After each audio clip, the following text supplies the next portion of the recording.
하나님의 말씀은 요한계시록 2장 1절부터 7절입니다.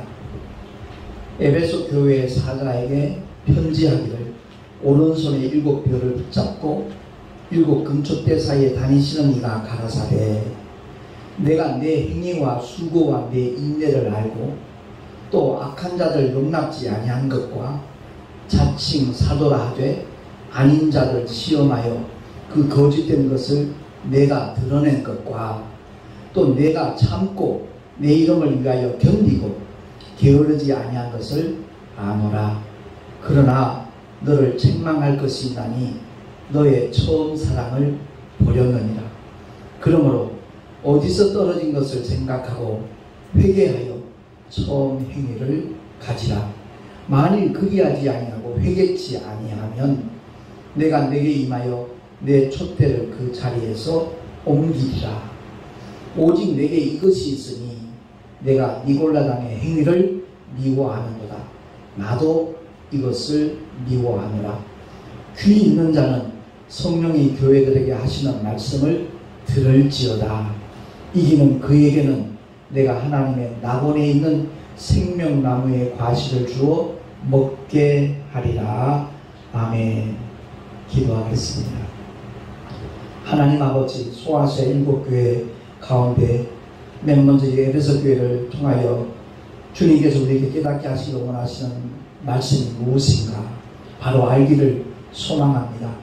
성령께서 하시는 말씀 정말 알아들을 수 있는 귀 있는 자들이 되게 하여 주시옵소서. 우리 구주 예수 그리스도의 이름으로 감사하며 기도하옵나이다. 아멘. 사도 요한이 요한계시로 기도했지만 그 저자는 바로 하나님이심을 우리가 알 수 있죠. 1절에 보니까 에베소 교회의 사자에게 편지하기를 오른손에 7별을 붙잡고 7 금촛대 사이에 다니신 이가 가라사대.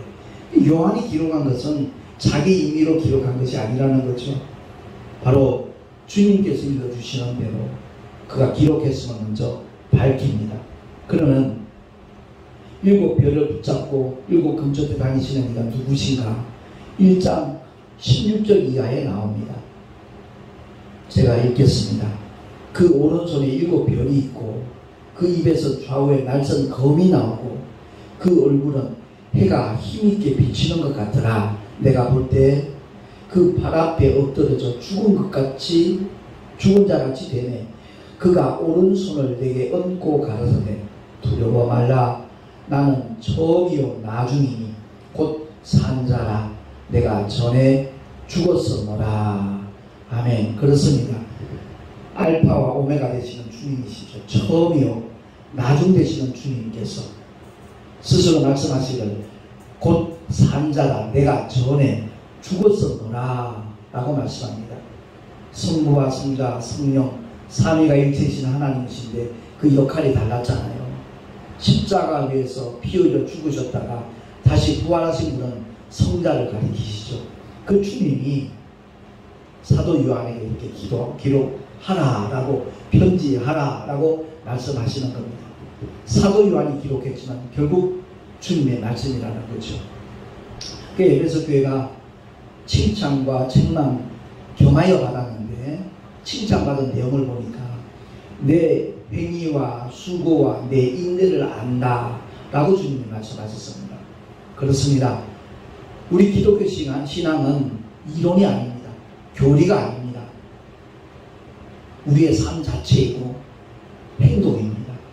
그 삶의 현장에서 말씀과 함께하는 모습들이 에베소 교회에 있었다는 거죠. 근데 그들이 수고를 했다는 겁니다. 아울러 인내했다는 겁니다.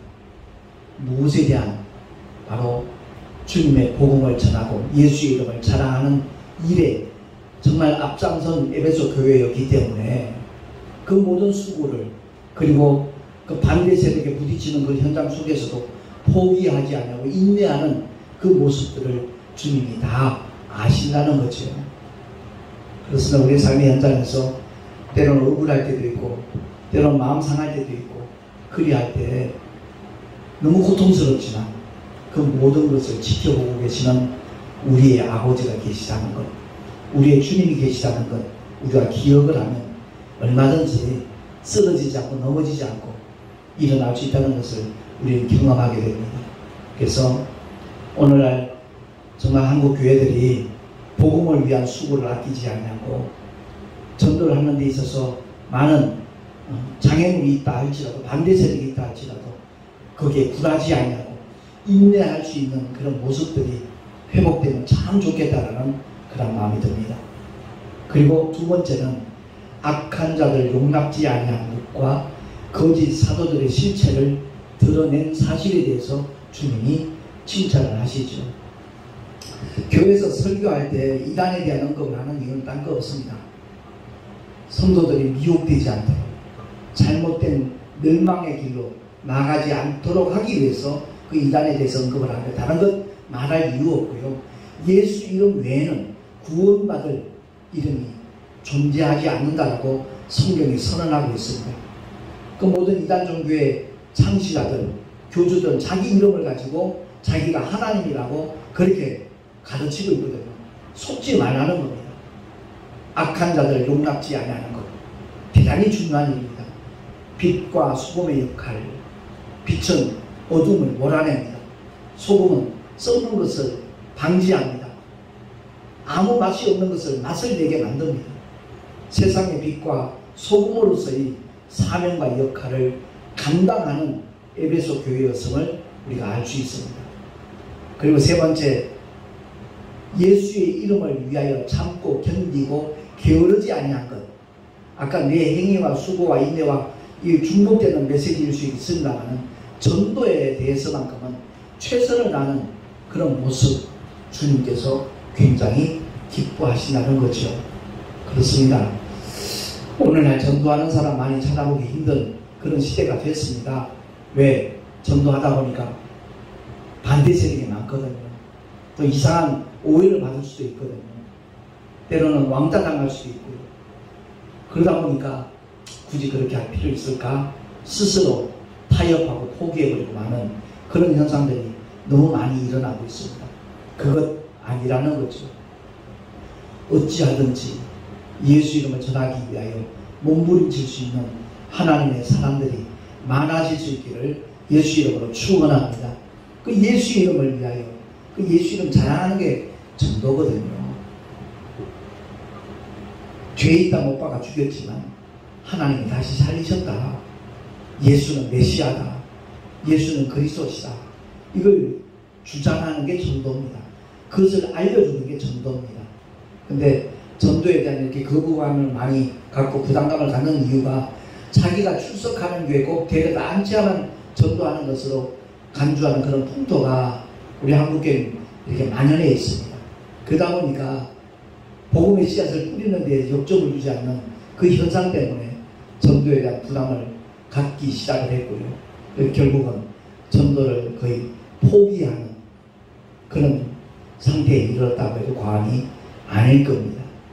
그렇습니다. 예수의 이름을 위하여 참고 견디는 저와 여러분 되시기를 예수 이름으로 축원합니다. 뿐만 아니라 게으르지 아니하고 열심을 품고 하나님께서 맡겨주신 사명을 감당하는 한국교회가 되어진다라니 분명히 주님께서는 한국교회를 통하여 세계 선교가 이루어질 수 있도록 또한 역사하실 겁니다. 그리고 네 번째, 주님께서 미워하시는 그 니골라당의 행위를 에베소 교회도 미워했다는 거죠. 니골라가 누굽니까? 사도행전에 처음 소개되고 있죠. 그는 이방 사람입니다. 근데 유대교로 개종했다가 복음을 듣고 기독교인이 된 그 7 집사 중에 한 사람이 바로 니골라입니다. 기독교 초기 교회에 의해서 니골라당의 창시자가 바로 니골라였다는 거죠. 그래서 그 단체 이름을 니골라당이다 이렇게 명명하고 있는 겁니다. 근데 니골라당의 사상 어떤 것인가? 가장 잘못하고 있는 것이 바로 진리로 인한 자유를 육신의 교회로 삼고 있다는 거죠. 갈라디아 교회도 그런 현상이 일어났었거든요.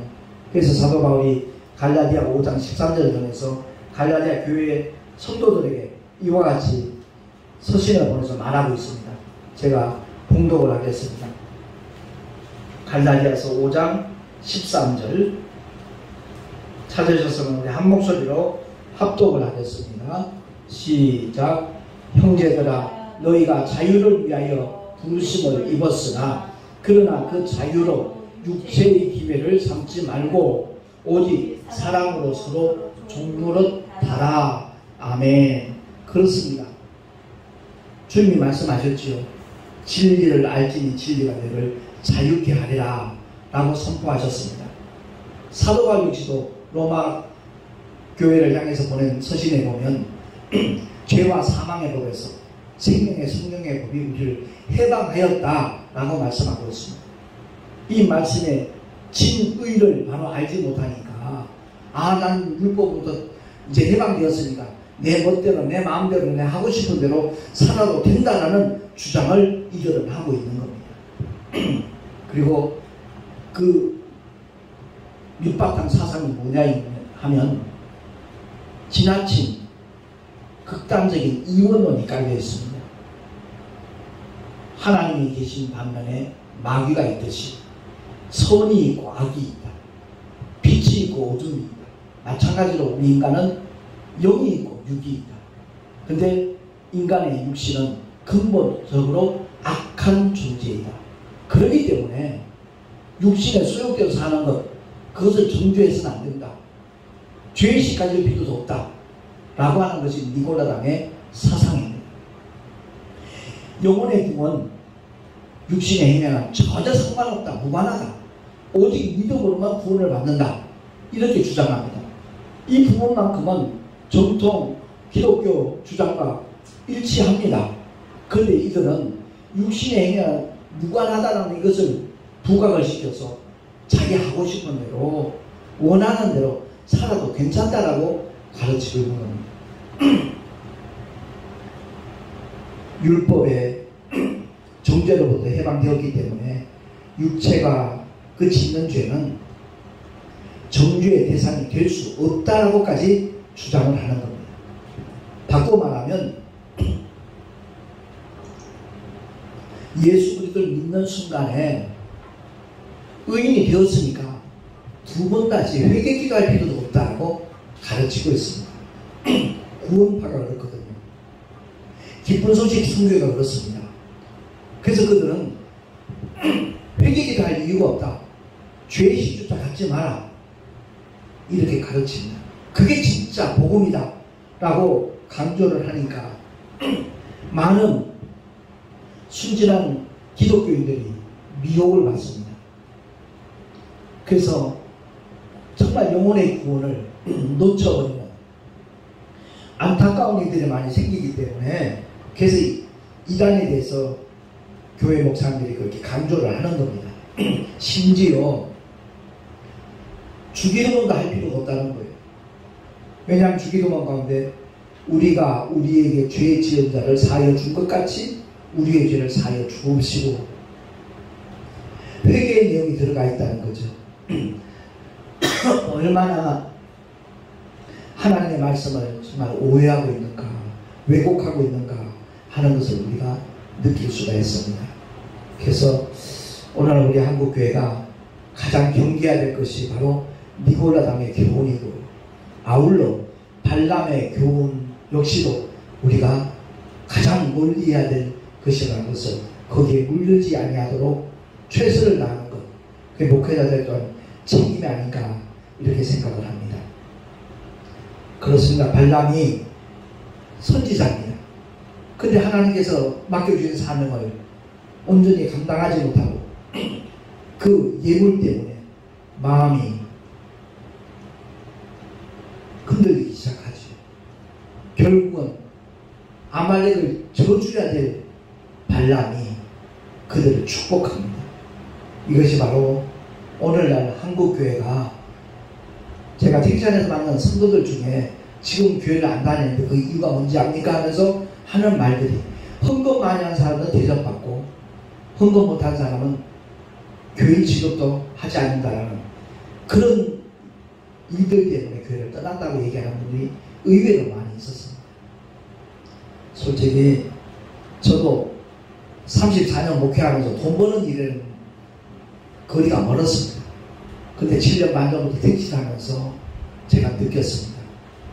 야, 돈 버는 일이 이렇게 힘들구나. 근데 성도들이 주일마다 다만 얼마라도 주일 헌금한다는 것 자체, 감사금을 드린다는 것 자체가 정말 굉장한 믿음이구나. 정말 주님을 사랑하고 교회를 사랑하니까 할 수 있는 일이구나 하는 것이 느껴지더라고요. 예전에 제가 봉사활동할 때 헌금 봉투에 들어있는 그 금액에 따라서 느끼는 감동이 달랐었는데 회개했습니다.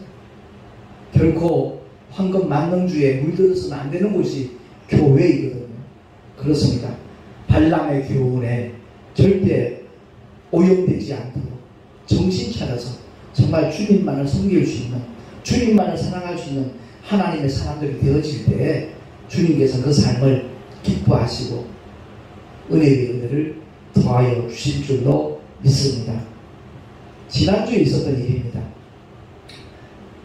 제 아내가 교회 통장을 찍어보더니 승객 조집사라는 이름으로 10만 원이 입금이 되었다는 겁니다. 금방 생각이 나더라고요. 택시를 타신 성도님이었는 것 같아요. 직분은 밝히지 않았어요. 제가 전도를 하니까 귀담아 들으셨고 나중에 목사님 유튜브 꼭 찾아보겠습니다. 그러면 내리셨어요. 아마 그분이 헌금을 했던 것 같아요. 그렇습니다. 이름은 밝히지 않았고 자기의 직분까지 이렇게 밝혔더라고요. 저에게는 굉장히 참 위로가 되는 일이었습니다. 헌금 그 자체, 그것도 우리에게 보탬이 되지만 정말 작은 교회, 개척교회를 염려하고 아끼며 사랑하는 마음이 있는 참 귀한 집사님이 계시구나 하는 사실에 굉장히 마음이 기뻤습니다. 우리가 하나님을 기쁘시게 하는 방법은 딱 한 가지입니다. 주님 뜻대로 주님이 기뻐하시는 일에 매진하면 주님께서 가장 영광도 받으시고 하나님께서 기뻐하시는 줄로 믿습니다. 근데 이렇게 여러가지 칭찬을 받은 에베소 교회가 주님으로부터 책망받은 내용이 나오지요. 다름이 아니라 처음 사랑을 버렸다는 겁니다. 사랑은 복음의 본질입니다. 우리가 하나님을 먼저 사랑한 것이 아니고 하나님께서 무조건적으로, 절대적으로, 일방적으로 먼저 우리를 찾아오셨고 우리에게 베푸신 것이 하나님의 사랑입니다. 그 사랑을 받은 하나님의 사람들은 동일하게 그 사랑을 실천하게 되어져 있습니다. 그런데 사실 저도 지금 7년 6개월째 택시 전도를 하고 있지만 이따금 그래요. 그 영혼을 정말 아끼며 사랑하는 마음으로 전도하는 모습이 결여된 것 같은 순간들이 있습니다. 몸이 너무 힘들고 피곤하고 지치니까 그냥 의무적으로 습관적으로 전단지를 주는, 별 얘기도 하지 못하고 피곤할 때 그럴 때가 있거든요. 아, 그런 모습이 주님 보시기엔 참 잘못된 모습이겠다 하는 것이 느껴집니다. 그렇습니다. 어디서 떨어진 것을 생각하고 회개하여 처음 행위를 가질 것을 주님이 명하셨습니다. 만약 그렇지 아니하면 내가 내게 임하여 내 촛대를 그 자리에서 옮기리라 라고 말씀합니다. 촛대가 옮겨지면 더 이상 교회가 아니잖아요. 우리 한국교회도 앞다투어 교회 건축을 정말 경쟁삼아 했던 연대들이 있습니다. 70년대, 80년대, 90년대. 그런데 무리하게 교회를 건축했다가 결국 경매에 넘어가는 그런 모든 교회들, 이단이 다 흡수됐잖아요. 하나님과 전혀 상관없는 하나님의 교회가 그 많은 건물들을 매입을 했습니다. 얼마나 속상하고 안타까운 일인지 몰라요. 유럽 여행 갔다 오신 분들 다들 그 얘기 하잖아요. 중세 그 찬란했던 교회들이 지금은 박물관이 되어버렸고 때로는 커다란 숲길이 되어 있고 음식적으로 바뀌어져 있는 그런 모습들. 그렇습니다. 한때는 성령의 역사하신 구원받은 성도들이 모여서 다 함께 찬송하며 주님을 예배하는 구별되고 성별된 하나님의 처소였으나 본질을 잃어버리고 나니까 하나님의 말씀과 어긋난 방향으로 나가니까 결국엔 그 장소가 더 이상 교회가 아니라는 것을 우리에게 증거하고 있지 않습니까? 촛대를 옮기면 아무 의미 없다는 거죠. 우리 모두가 다 정말 정신 차려서 성령의 역사하시는 교회, 저희 교회에 이제 그런 표를 넣었습니다만, 교회다운 교회, 예배다운 예배, 수없이 많은 예배를 드렸다 할지라도 하나님께서 받으시지 않은 예배는 예배가 아니거든요. 근데 많은 성도들이 오해를 합니다. 착각을 합니다. 평생 예배를 드렸으니까 하나님께서 그 예배를 다 받으셨겠거니 이렇게 생각을 합니다. 아닙니다. 정말 주님이 받으시는 예배를 드릴 수 있는 우리 모두가 될 수 있기를 예수 이름으로 축원합니다. 그리할 때 주님은 이와 같이 말씀합니다. 이기는 자에게는 하나님의 낙원에서 생명나무의 과실을 먹게 하리라. 아멘. 첫사람 아담이 선악과를 따먹음으로 말미암아 쫓겨난 낙원, 에덴 동산, 그것을 회복시켜 주시겠다는 것이 하나님의 약속입니다. 우리 모두가 언젠가 이 세상 떠날 겁니다. 정말 하나님의 살아계심을 보여줄 수 있는 주님의 교회가 돼서 참 좋겠다는 간절한 바람이 저는 있습니다. 코로나 사태로 인해서 결국 이번 주하고 다음 주는 모든 교회가 비대면 예배로 예배하는 그런 가슴 아픈 일들이 우리 현실이 되고 말았습니다. 다니엘과 새 친구처럼 정말 그 위경 속에서 그들의 믿음을 지킴으로 말미암아 하나님의 살아계심을 느부갓네살 임금이 알게 만들었고, 이방 사람들에게 주 이름을 증거할 수 있는, 하나님과 영광을 누릴 수 있는 그 기회가 사실 코로나 사태를 통하여 우리 한국교회에 주어진 겁니다. 다른 장소에서는 확진자가 그렇게 많이 생겨도 교회만큼은 단 한 명도 생기지 않았다는 증거가 보여졌더라면 아마 한국교회의 위상은 높아졌을 것이고 하나님께서 크신 영광을 받으셨을 것이고 수많은 영혼들이 예수 믿고 구원받는 생명의 역사가 나타났을 터인데, 그 부분에 대해서 너무나 참 아쉽고 안타깝고 속이 상합니다. 그렇습니다.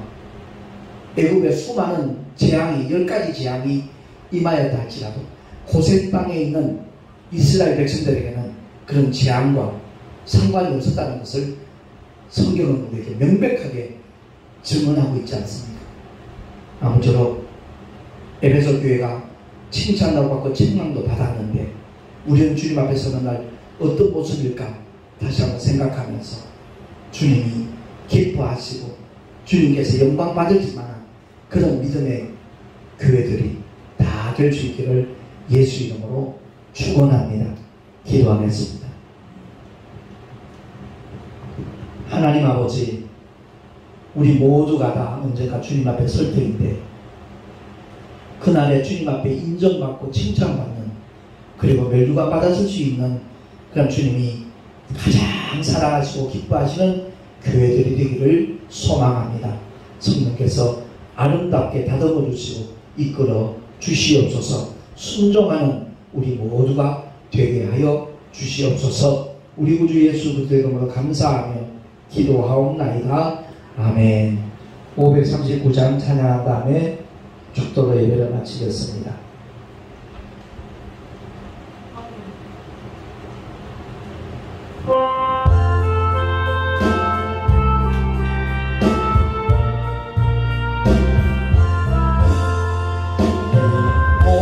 소망 무행과 우리 주 예수 둘세, 우리 주 예수밖에는 믿으리라. 주 높거나 굳건한 반석이시니 그 위에 내가 서리라. 그 위에 내가 서리라. 무섭게 바람 부는 밤 물결이 높이 설렐 때 우리 주 그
11조와 성교 헌금과 여러 가지 모양의 감사 예물 그리고 주일 헌금 드렸습니다.